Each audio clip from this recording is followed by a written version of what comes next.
Have you played Smash Up yet? This endlessly replayable game will have you pit ninja dinosaurs against robot wizards and not even bat an eye. We're going to teach you how to play here today on Legendary Tactics. So for those of you who haven't tried Smash Up yet, this is a fun little game with a lot of variety, a lot of replayability. I play with my brother every Christmas. It's just what we do. And I'm going to walk you through the tutorial here on how to play.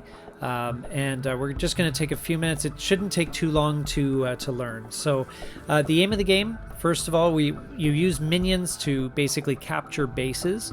The first player to 15 victory points wins. And if you have the digital version here, the victory points are shown. It's a big number at the top left. And the variety of the game comes from picking two factions. So what's really neat, I'll show you the factions in a second, but in the real game, you choose two factions and they each come with a deck, and you shuffle the deck together to create your own kind of unique, customized deck. And that's where all the variety of the game comes from. So my AI opponent is going to take zombies, and that's a good one. They're very, very hard to keep down, those zombies. In the digital app, again, the factions are shown in the boxes there that where the victory points are scored. Now, this is a kind of a glimpse at all the different factions. You got geeks and ghosts and killer plants and kitty cats and mythic horses, ninjas, princesses, tricksters, all sorts. We're going to pick aliens because that's what the tutorial makes me choose, but that's aliens are good. They're all great factions in their own way, and it's just fun to come up with the different combinations that are going to work. Now, once everyone's picked their first faction, the players pick their second faction in reverse order, so we get to pick again. And again, the tutorial is going to make me pick dinosaurs, which are really powerful. They're really good faction to have. And the my AI opponent is very unoriginal in picking the same dinosaurs. So I am alien dinosaurs, and my opponent is zombie dinosaurs. So, but it's okay. You can play the same factions. Now, for the different types of cards, okay, there's not a huge variety of cards in terms of type. There's lots of different, individual cards, though. But the minion cards have a strength at the top, like a combat strength at the top. You can see where the arrow is pointing. The collector has a strength of 2, and that counts when you're capturing a base. And down below, you'll see they have an ability. And in this case, when you play the card, you may return a minion of power 3 or less on this base to its owner's hand. And that's also left a little bit ambiguous in case you want to return a minion of power 3 or less. So that's pretty good. Now, abilities can change the flow of the game, so you will want to try and plan them out and work them so that you're getting the best synergy. Now, action cards are just as you might expect. They're just an action. They allow you to modify play. In this case, playing the card Beam Up will allow you to return a minion to its owner's hand. It's not a minion itself, it's just the action. And here's the base cards. Now, the bases are handled on cards, and you can see at the top left corner here, the 16, that's the number of total strength points that are required to score this base. And it's simple. You just add up the minions on either side of that base, and whoever has the most wins, but it's triggered as soon as it gets over 16. And then these are the victory points depending on where you finish in the overall setup. So if you're first, you get 4 points, second, you get third, and third, you get 2 points. Second, you get 3 points, and third, you get 2 points. And there's also on every base, you'll see that there's a special condition. So after each time a minion is destroyed here, place it at the bottom of its owner's deck so they won't have access to it. That's kind of important, especially with the zombies. So that's basically how they break it down for the bases, and the accumulated attack power and all that stuff. So, and we'll show a little bit more about how the card plays. So let's draw some base cards. You draw 1 base per player plus 1. So when it's a 2-player game, you draw 3 bases. So we're going to do that. And remember the factions that you chose. Well, each faction is a deck of 20 cards. You shuffle them together. You have a deck of 40 cards, and then you draw 5 into your hand. Okay. Now we'll take a look at the cards. It's kind of, I wanted to touch on the bases, but Mr. Alien Dude is blocking my view, so we'll just move on to the cards. So you can hover around. You can see the Invader. You gain a victory point just by playing him. The Supreme Overlord, he's a pretty strong one. You may return a minion to its owner's hand. There's Beam Up, which we looked at before, and then we got a dinosaur action. Each of your minions gains +1 power till the end of your turn. We got a couple of those, so that's great. So the opponent draws their cards, and because the opponent was first to pick a faction, is also the first to play a card. And Tommy Bot played War Raptor onto the Ninja Dojo base. You can see this is a weird one. You actually score more points here by finishing second than first or third. Now, if you have 2 players, you just disregard the third place finish. That's just for if you're playing more than like 3 players or more. So that's going to take 18 strength to score, to trigger the scoring. If we look at the Jungle Oasis, that's that's a kind of more cutthroat one where it's first place or scores or no one else. And the Homeworld, and each time a minion is played here, its owner may play an extra minion of power 2 or less. So that could accumulate quickly. So he played the War Raptor, and that's a minion. It's strength 2. However, its ongoing special powers, it gains 1 power for each War Raptor on this base, including this one. So it actually boosted itself from 2 to 3. So that's what it does. What the AI did. So that is I'm getting ahead of the I'm getting ahead of the tutorial here. So the breakpoint of the Ninja Dojo is 18. And so we'll see what happens when it gets to the breakpoint later. And the opponent decides to play no other cards. And each player must draw 2 additional cards from their deck at the end of each turn. All right, so now it is our turn. And as you can see, it's got the minion and the A for action. And they'll tell you what you can do next. So each turn you can play a minion and an action. So we'll play the Invader minion.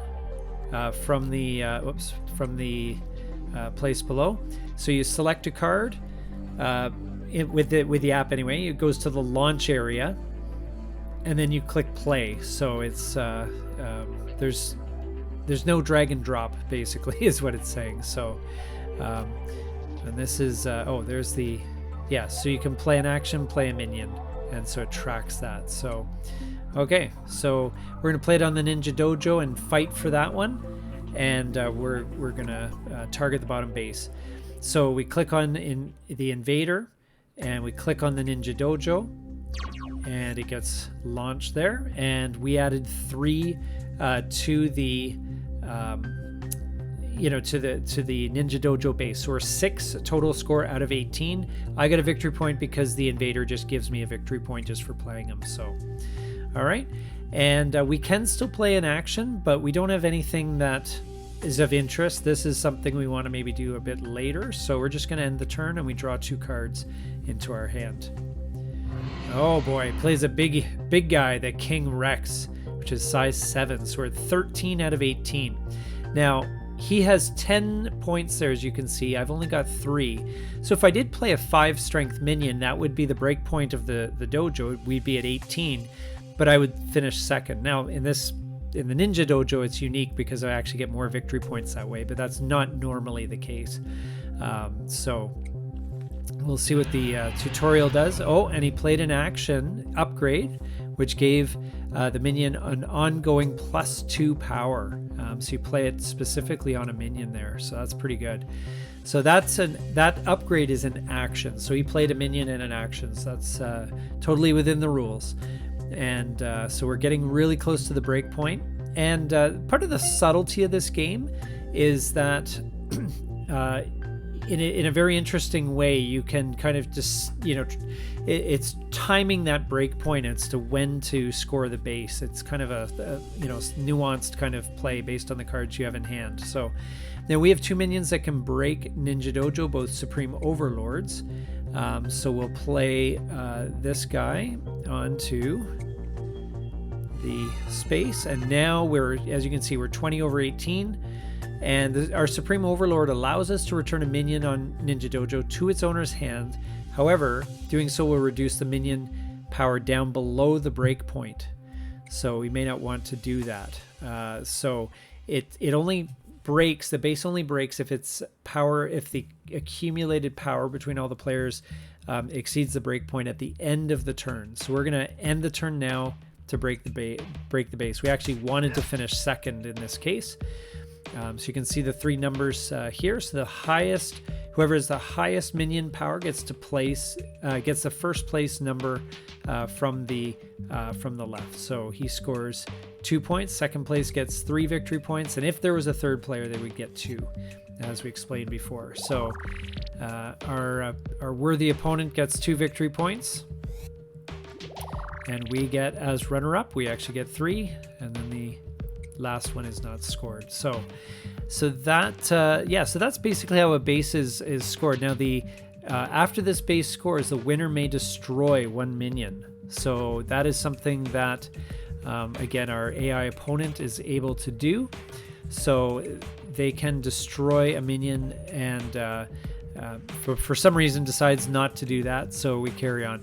Destroying a minion would normally be useful in this case. But anyway, all cards on the scored base are moved to their owner's discard piles. And then we can always glance at their discard pile. If we click on it, it shows what their discards are, which is good to know. If you know the game very well, you're going to want to know which cards are in the which cards are in the deck and which ones have been discarded. So, and then we discard the scored base and just replace it with a different one. So now we have a Tortuga base, 21 to break, 4-3-2 across, so very straightforward scoring. And the runner-up may move one of his or her minions to a base that replaces this base. So they're to the base that replaces this base, so they can get a bit of a head, get ahead a little bit on the next base that turns up. So now before the base scored, it was the end of your turn, so play continues by drawing 2 more cards there. So we get a kind of armor stego and another beam up. All right, and he plays the Gravedigger, and with the Gravedigger, you may place a minion from your discard pile into your hand. And this is why the zombies are so tough, is they always keep coming back from the dead. Just when you think they're on the discard pile, they keep coming back to life. So my opponent is going to probably take a minion back, and that's fine. And then they can play another minion from their discard pile onto the base because of this action card. Play an extra minion from your discard pile. They keep coming. So he's well up in the next base. So we're going to have to play this very carefully. All right. And they draw 2 more cards. And then the action is over, so it's moved to the discard pile. And we're going to play a beam up to beam up the Gravedigger from, this one here. And we're going to play it on the Gravedigger to beam him back up into his hand. Now, we'll let him play it again, unfortunately, but hopefully we can gain some ground in this base. And we're going to play the this Supreme Overlord to the top base, the home world here. And we're going to compete for that one. Now, we can return the War Raptors to the opponent's hand because of the special ability of the Supreme Overlord. So I hope you're getting a sense of how to play. It's a fairly straightforward game this way. It's more or less, this is how to play. There's a lot of variation with the different card abilities, and some abilities are, for example, they're ongoing, and they, like this one, which was the, there was one that I had, that I saw earlier. Oh, here we go. So this is ongoing. It's +2 power during other players' turns. So you play it, you play that minion into a space, and all the, this minion will get an extra 2 power when it's the other player's turn. So it's kind of an interesting dynamic there. So we can't play another minion because it needs to be power of 2 or less. So we'll just end our turn there. And he's going to go for the big guy again, the King Rex. And for his action. All right.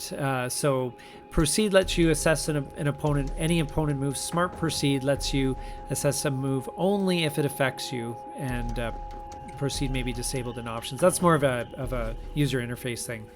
So you have to read through the cards. You have to understand in many cases the cards that you can be hit with. But really, as it says here, the rules of the game are on the cards. You really don't need anything further as far as learning the game. It's really that straightforward. But as I said, lots of variety. I mean, look at this tooth and claw and guns.